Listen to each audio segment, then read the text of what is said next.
I only ever picked up a hitchhiker once in my entire life, but that one time was so absolutely bad, I would never consider doing it again. Hell, if I saw a one-legged war veteran walking naked in the snow trying to hitchhike, I still would not pick them up. That's how frightening this experience was for me. I was making a cross-country drive back in the 1990s. My family lived in the East, and I was living in California. I didn't really care for flying myself, so whenever I went home, I simply enjoyed a nice trip from California to Pennsylvania in my car. It was a good 4 to 5 day trip. On the second night, while I was driving through the desert at night, I noticed there was a man on the side of the road up in the distance. He was holding a cardboard sign and sitting off on the shoulder. I did think it was a bit odd to see that out in the desert, but I also immediately had some sympathy for the guy. Because of that, I stopped to pick him up. He seemed quite elated at first. He made a lot of small talk, and I asked him where I should be taking him. He said he wasn't going anywhere in particular, and if I could just take him to the next city, I could drop him off there and that would be just fine. After a short while though, after things were settling down a bit, it was then that it began to get weird. He started saying things that really creeped me out. It began when he just said right out of the blue, "You know, you shouldn't pick up hitchhikers." I was surprised, but I asked him why he would say such a thing. After all, he was a hitchhiker who needed a ride. "Yeah, but you don't know anything about me," he responded. "You can run into some pretty crazy people out here." He paused for a moment, then laughed. I mean, personally, I'd never pick up a hitchhiker myself. I tried countering him by saying that he had no idea what kind of person the guy picking him up was either. He actually agreed with that though. I tried to change the subject several times. I tried to ask him about why he was out here hitchhiking to begin with, but he didn't seem to really want to talk about it. After a while, he went back to talking about the dangers of hitchhiking. It was then that he said he had a question for me. He asked me, "So what would you do if I had a box cutter in my jacket and I just sorta pulled it out on you, you know?" And the question freaked me out, of course, but I didn't really want to let that show. I simply responded that I'd probably do whatever he wanted me to. I didn't want to get hurt that night. The hitchhiker laughed a little, then he changed the subject himself. He talked about other things. When we got to the next city, he told me I could drop him off at a hotel and he could find himself a room quite easily. I agreed, ready to get him out as soon as possible. At that point, I was a bit upset. After the initial freakiness, I was so weirded out. We actually had a good conversation for the rest of the ride though. I pulled up to the office of the hotel, told him goodbye, and he got out of the car before closing the door on his own. Before he did though, he paused for a moment and reached into his pocket. He took out a box cutter and showed it to me, then grinned the freakiest grin I'd ever seen. "You're pretty lucky tonight, man," he told me. "I only like people who fight back." He closed the door. I sped out of there as quickly as possible, and I've never picked up a hitchhiker since.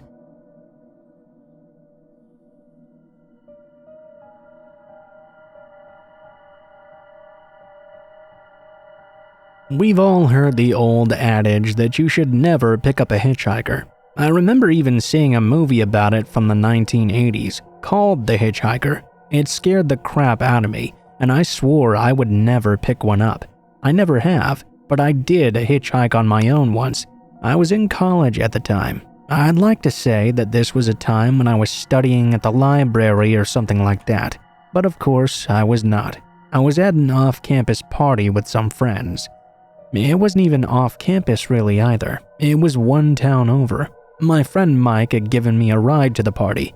I was definitely drinking quite a lot that night and having a ball. Before I knew it, it was already 3 o'clock in the morning. Well, when I went looking for Mike, it turned out the damn bastard had met a girl 2 hours before and left on his own. I tried calling and texting him multiple times, but of course he was not answering. I tried to find someone else to drive me home as well, but either everyone was too drunk or they didn't want to leave the party yet. I had to get back to the dorms though really soon because I had a lot of homework to do the next morning or the next afternoon, or it would all be late. Not knowing what else to do and not having enough money on me for a cab, I figured I'd just have to hoof it. If I got lucky, maybe Mike would get in touch with me while I was walking and come to pick me up on the way there. If not, it's not like I hadn't walked long distances in the past before. So, I set out. I was out for maybe 15 minutes or so when I saw the first strike of lightning in the sky. I groaned and tried to walk faster. I kept on hoping I could make it home before the rain fully started. I did not. About 10 minutes after I saw the first bolt of lightning, it began to lightly rain. It was then that a car came down the road. They pulled slightly ahead of me and onto the curb. When I walked by it, the guy inside offered me a ride. I wasn't sure at first. As I mentioned, I always thought hitchhiking was dangerous for either person involved. As I was mulling it over though, a loud crack of thunder changed my mind immediately. I hopped into the car, but soon after I wished I had not. The guy driving the car was extremely creepy. He kept giving me this weird-ass look and didn't say much of anything either. I tried thanking him for giving me the ride, but he just continuously brushed me off and refused to respond to me. It almost seemed like he was uncomfortable with me even existing next to him. That made me begin to wonder why he'd even pick me up to begin with. When we were getting closer to the college campus, he asked me if I could grab something out of his glove compartment for him. I said sure. When I opened it though, I froze as I saw a large knife sitting right there. I asked him what exactly he needed from inside. He actually said to me, and I kid you not, "Could you hand me that knife, please? I'm gonna need it soon."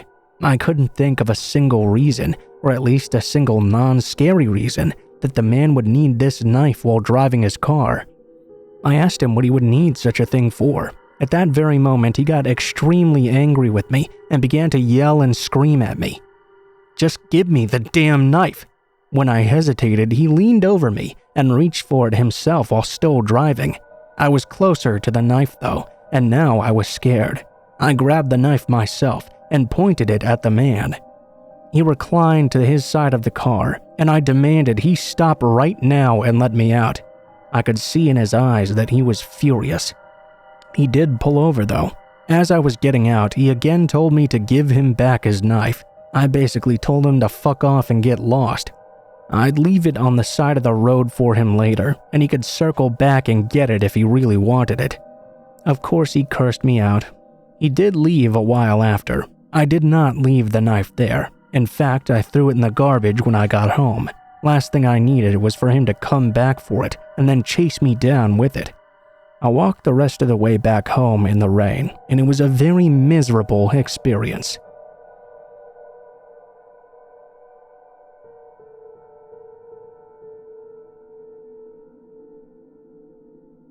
A few winters back, I had a pretty horrible experience with a hitchhiker. I was out really late at night having attended a holiday party for work. While I was talking with a few people there, I noticed something that caught my eye out the window. It had started snowing while we were there. I hadn't exactly expected that to happen. I drive a Mustang which has rear-wheel drive and doesn't necessarily handle very well in the snowy weather. I had to excuse myself from the party and drive on home early.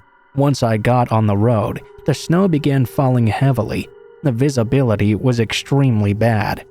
I had to drive very slowly to keep myself from skidding around as I was driving. A little bit further up the road though, I noticed a figure in the light of a street lamp. It seemed to be a hitchhiker of some sort. My first impulse was to just drive right past him. The only thing I wanted in that moment was to get home ASAP. As I approached closer though, I suddenly remembered when I was younger, and I used to go hitchhiking all the time. There were plenty of kind people in those days who picked me up and helped me out as well. Feeling a bit of sympathy, I pulled over and offered the man a ride. He was about the same size as me. I'm also a guy if you hadn't figured that out yet. The man seemed vastly underdressed for being out in this kind of snowy weather. He only had on a pair of regular jeans and a jean jacket, no gloves or anything like that. As I pulled my car back onto the road, I asked the man where he was off to. At first, he didn't answer me. He just sort of looked at me extremely strangely when I asked him. Then, when I asked him where I could take him, he responded very strangely. "Well, where are you going?" I wasn't exactly sure how to answer that. I was already regretting picking him up, and I simply told him I was on my way home. He replied, "Oh, where's home then?" I wasn't about to tell this complete stranger where I lived, especially not one who was acting as weird as he was. I lied to him and told him I lived somewhere else entirely than where I actually lived. I asked him again where he needed me to take him, and what he said next gives me goosebumps even today. "Oh yeah? Well, that's where I'm going too." He smiled at me. "What a coincidence, huh?" I was obviously startled at this point. I decided I would just drive him to where I thought I could safely let him out of the car, then drive off on my own.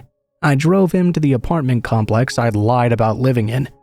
When I pulled in, I asked him which building he wanted me to drop him off at. He told me there was no need. "Just park where you normally park. I'll walk back to my place from there." I didn't know what this guy was up to, but I couldn't imagine it was going to be anything good.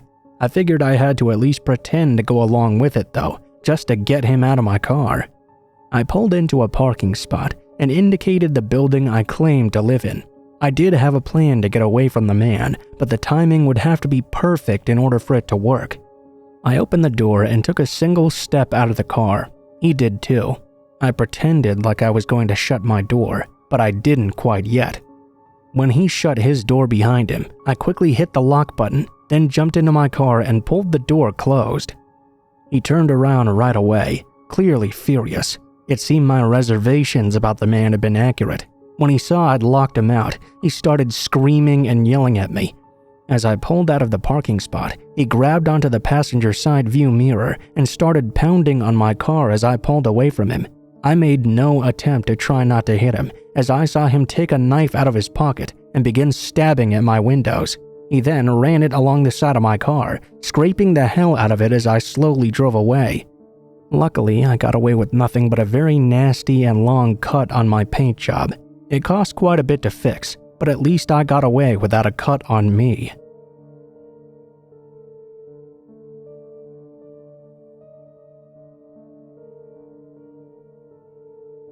Before my mom married my dad, she dated a man named Craig. At first, he was sweet, but he slowly became abusive over time. My mom tried to leave multiple times, but Craig always threatened her. After one particularly violent argument, my mom waited and fled in the middle of the night. The years passed by, and she got married and had me. My dad's work included a lot of traveling, so it was mostly my mom and I at home alone in our big acreage home. I remember my mom was in the kitchen baking lasagna while I was sitting in my high chair. It was extremely hot that day, so she opened the kitchen door to let in some air. All of a sudden, she heard heavy footsteps enter the kitchen behind her. My excited mom assumed it was my dad returning and whipped around with a, "Hello, my love." Her excitement immediately turned to horror though. There was Craig, standing in the middle of our kitchen with a gun visibly tucked into his pants. Craig smiled at her and asked her what she was making. My mom mustered enough courage and told him she was making lasagna. She was physically shaking as Craig sat himself down beside me. He playfully pinched my cheek, and I remember laughing at him. My mom was holding back tears as she asked him what he was doing inside our house. Craig said he only wanted to visit my mom and he would leave after we were done eating. When the lasagna was ready, she served it to him. My mom took me and sat across from Craig so she could keep a better eye on him. He said he still had her things at his house and she was welcome to come by and get them soon. She told him she no longer needed any of it and he could simply throw it out. He started to get very agitated and said she'd thrown him away like garbage too. Craig said she was acting tough, but he knew deep down she was still the stupid little girl he had dated. He claimed my mom needed him in her life and that she couldn't function if he wasn't there to help her. He said he needed to be there to raise me because my dad was a slur who could never be able to protect my mom or I. He said if he really was crazy, he could have easily kidnapped us or done things to my mom right now because my dad was just a pussy who couldn't protect what was his. My mom started to cry and told Craig to leave right now. He said it wasn't her house anymore and he had every right to be there. My mom said if he didn't leave, she would call the police, which obviously made him angry. He threatened that if the cops got involved, he would hire people to cut her into pieces and film it as well. My mom started to cry even more. Craig then threw his plate and screamed at her to stop crying right now. I got scared and started to cry too, which caused Craig to stand up and approach my mom. She jumped out of her chair and cradled me in her arms. She begged for Craig to at least spare my life. He tried to reach over to touch my mom, but she got so scared she fell to the floor sobbing. At that exact moment, the phone began to ring. I guess Craig had become so overwhelmed or something that he just sprinted out of the house. The cops and his family found him about to shoot himself in the head after my mom called the police. His adult son had to convince him not to do it. My mom was so traumatized, she didn't want to deal with any of it. She simply got a restraining order against him. She and my dad moved across the country after. I got a bit curious recently and searched this guy up to see what he was doing. I was shocked to see he was dating a college-age girl who looked just like the woman he could never have.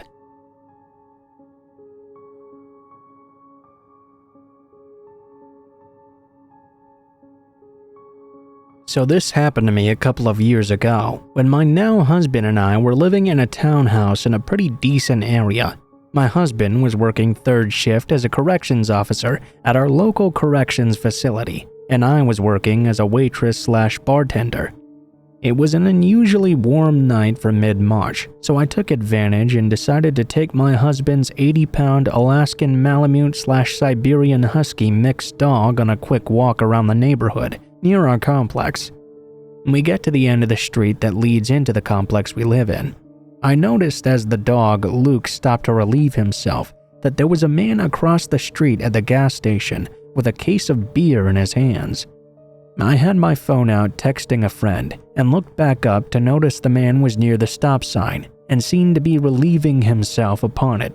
I felt really awkward seeing this and instantly put my phone away. I hurriedly led Luke down the street on our path. At this point, I thought the guy must have noticed us. He crossed the street to where Luke and I had just been. Now I could hear him walking a few feet behind me. I just kept my head down. I pulled my phone back out and stared at it, with Luke glued to my hip. About 10 seconds later, though, I could hear the guy's steps getting faster. Luke realized the man was now behind us and stopped in his tracks. Mind you, he is a big dog compared to my 5'2" self.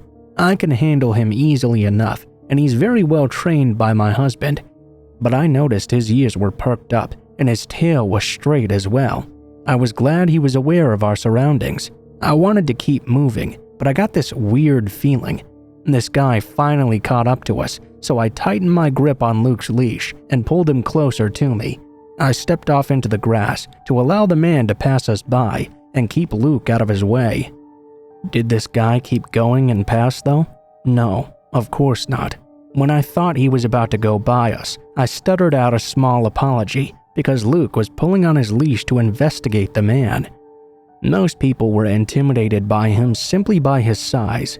The man stopped and looked me up and down for a moment, long enough for me to smell the booze and cigarettes rolling off of him, and to notice he seemed to be in his mid to late 20s. Dark hair, scruffy looking, and extremely dirty.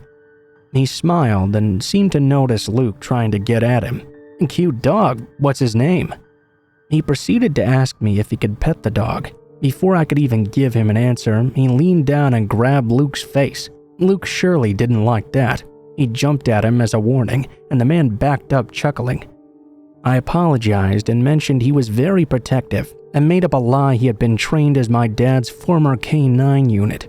Instantly, I saw the guy's face change. I don't know how to call it exactly. He asked me what my name was, and I gave him a fake name. He then asked if I lived around here, and I said I was visiting a friend of mine for the weekend. As soon as I finished saying this, he suddenly lunged toward me. I'm not lying when I say I've never heard my husband's dog growl in the 5 years I'd been with him. But the sound that came from my dog in that moment sounded like something from nightmares. Luke's hair was standing on end, and he was throwing himself on his back legs, kicking his front legs at the man. He was snapping at him as well. The man stumbled backward, nearly dropping his beer. "Alright, well, have a nice night then, cutie." He stumbled off down the road. When I say my heart was pounding, it was deafening. I grabbed Luke's leash so hard and sprinted between the buildings until I got back to my townhouse. I locked all the doors and collapsed by the front door. Luke was in my face the whole time, kissing me and whining. He is the sweetest and most gentle creature I've ever met, and seeing him growl and react the way he did made me realize I needed to get out of that situation and fast.